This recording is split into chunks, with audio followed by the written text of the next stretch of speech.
without further ado, we're going to kick off with the day one opener, the Supreme Novices Hurdle, and what a cracker we have in store here, folks. It is a Supreme for the ages, and at the moment with FansBet, Constitution Hill is their 2-1 favourite, but we have an enhancement coming up, folks. Sir Gerhard is 9-4, Dysart Dynamo 11-4, 4-1 John Bond, 7-1 Kilcrush, 10-1 Pied Piper, and 11-1 Mighty Potter. It's 12-1 Bar. And Dan, we have an enhancement on the Jolly.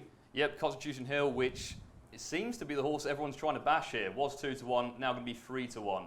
I think a lot are going to be out to get him, and it seems on the preview circuit and on the day, but 3-1, personally I think he's got a cracking chance. I think however the race unfolds, this is the horse who's going to handle it. The others, potentially not so much. We've got some front runners in there, very keen goers. He's proven, he's a very slick jumper, travels, handles any ground.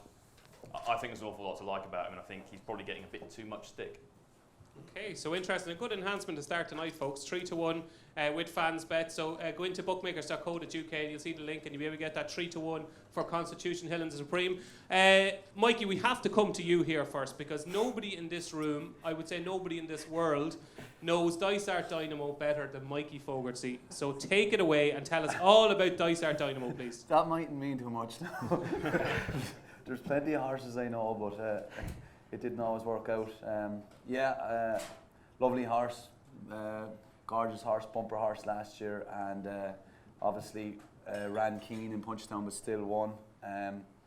He's in great shape at home, and he's one that will take a lot of beating. Right, you're Willie Mullins, right? Just play the game for a minute. You're Willie Mullins, and it's 9:59 on Sunday, the 14th of March. Are you going to press declare for the Supreme, or are you going to wait 24 hours later and declare for the Ballymore? Well, apparently I rolled the market the other night, did I? Is this true? Not for the first time, Mikey. Oh, sorry. So go on. What did you say? I don't know. I said he was. I actually don't know. But I'm not on Twitter or anything. But I got a couple of messages. So I said Sir Gerhard might be their number one, but Dysart Dynamo will take it with a beating too. So I genuinely don't know which way it'll go. But I'd ride Dysart Dynamo on, yeah. You'd ride Dysart Dynamo over Sir Gerhard.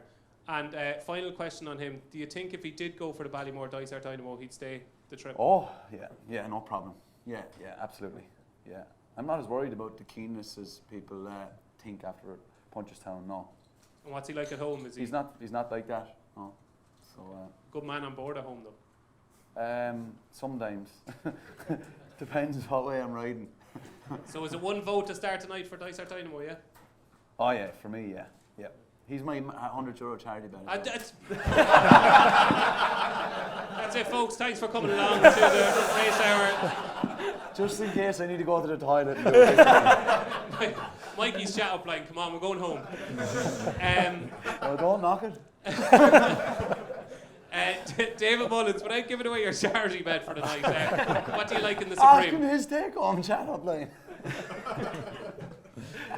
What do you like in the Supreme, David? I like John Bond, yeah. I think the rest of them are probably big chasers. Dysart Dynamo would be my first pick as well. I think Sir Gerhard could be a big chaser and get further in time, and Constitution Hill the same. I think Dysart Dynamo and John Bond would be the two for me, but I'd ride John Bond. He looks very he looks like he could be a champion hurdler, and I don't think the rest of them will be. Okay, interesting. So one vote for John Bond and one for Dysart Dynamo. Donn McClean, you're after hearing a lot there in the last 90 seconds or so. What do you make of all that? I'm worried because I like Sir Gerhard. I just thought, like, the Supreme, it goes to a horse who's usually quite experienced and battle hardened, and Sir Gerhard has all of that. He won the bumper last year, the champion bumper, so he's got form at Cheltenham. But look, I mean, I don't know. Is he going for the Ballymore or the Supreme? I'm not sure anybody knows. I'm not sure Willie Mullins knows, does he? Maybe he doesn't. No. But wherever he goes, whichever race he runs in, I think he's going to take a lot of beating. Like his 2 runs over hurdles have been very good. The first run he probably jumped better the first day than he did the second day, but he was in front from Flagfall the last day, and he just probably maybe lost concentration. It'll be a better horse in behind horses, and I mean back to. Be a bit worried about John Bond in terms of his temperament on the day with the crowds around, especially before the first race. Like there'll be some atmosphere before the first race with everybody back after a year away. So, and he's a bit of a highly strung horse for Sir Gerhard. I just think there's more solidity about him. He'd be more just better built for that kind of to handle the razzmatazz. And he's a very talented horse as well, and I think he'll jump better in behind horses. Okay, so if you weren't confused coming in, you certainly are now. We have 3 different votes so far, actually 4 different votes so far. Dermo, this Supreme is the one race that the home team think they could get off to a good start in. They've obviously got Constitution Hill and they've got John Bon. Is it going to be 1-0 to the home team, you think, after the Supreme? I can't have Constitution Hill. I just can't have him. I mean, why not? Well, like Nicky Henderson, on this preview night a few years ago, I said that his record in novice hurdle is not great. Now that's been fixed by Shishkin, really. I mean, he's 4 from 58, which means that only his freaks, which is Altior, Bobsworth, Simon Sig, and Shishkin, obviously won. But he's 2 for 10 the last kind of 10 years, obviously, and then he's 9 of his last 18 horses have placed. So that's good. But everything else is very strongly against Constitution Hill. Nicky Henderson has had 5 Talbot winners go for the Supreme. Every one of them beaten. Only one horse in the last 10 years have not gone left-handed before going to the Supreme Novices Hurdle. That was Duvan. He was a freak. He was only going to book that. And only 2 horses in the last 12 years, I only went back 12 years on this, but only 2 horses in the last 12 years have only had less than 3 runs that season, so 2 runs.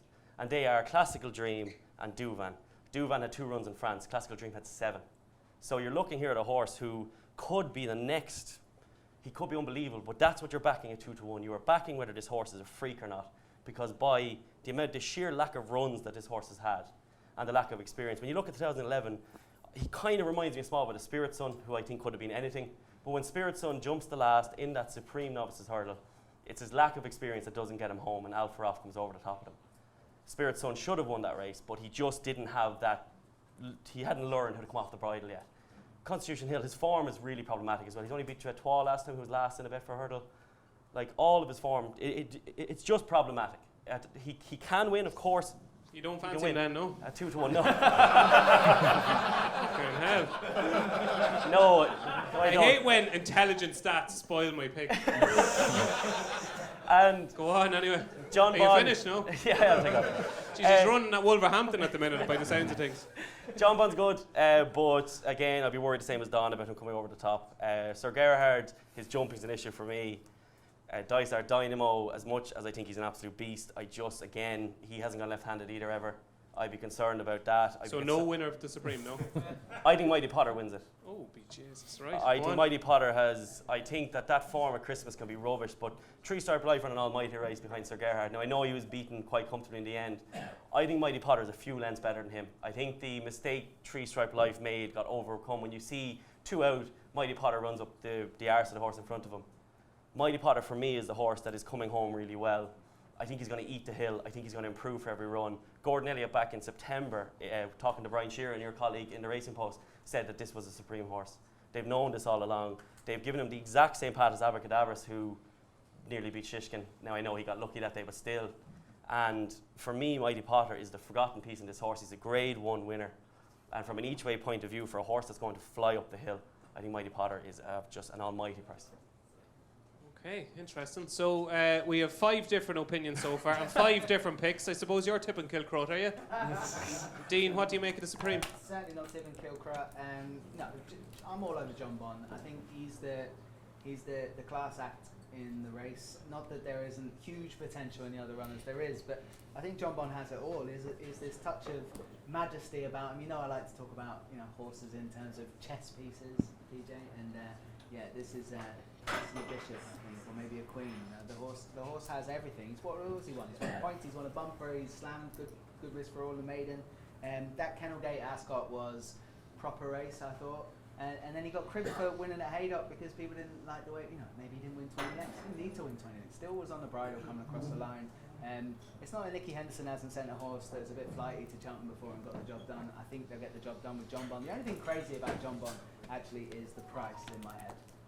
Constitution Hill, Dermo's spot on. I think it reminds me of Spirit Sun, Boubardere maybe. You've got very good horses beaten in the Supreme, and it's not always about the Supreme for Nicky Henderson. I think John Bond is a champion hurdler of the future, and he'd be the one to be in the Supreme. Dysart Dynamo that hasn't beaten anything, and whilst there's good words coming from Mikey, that's what you want to hear. But obviously a good horse. I think they'd be better off going for the bigger trip. Would be my view for them. And Constitution Hill, unless it's run at Sandown on heavy ground with a load of handicappers behind, I couldn't back it 2 to 1 or 3 to 1 with FansBet. So John Bond all the way. You're in trouble already, are you? So just to sum up the Supreme, we have 2 votes for John Bond, David Mullins and Dean Ryan. Mikey likes Dysart Dynamo, Don likes Sir Gerhard, myself and Dan here somehow like Constitution Hill, and it is Mighty Potter for Diarmuid Nolan. So there you go, that's the Supreme. It's going to be a hell of a race, and I think what sums it up there is that you've got 5 different picks. I think whoever wins it is going to be a proper horse. It is certainly that kind of race. Moving on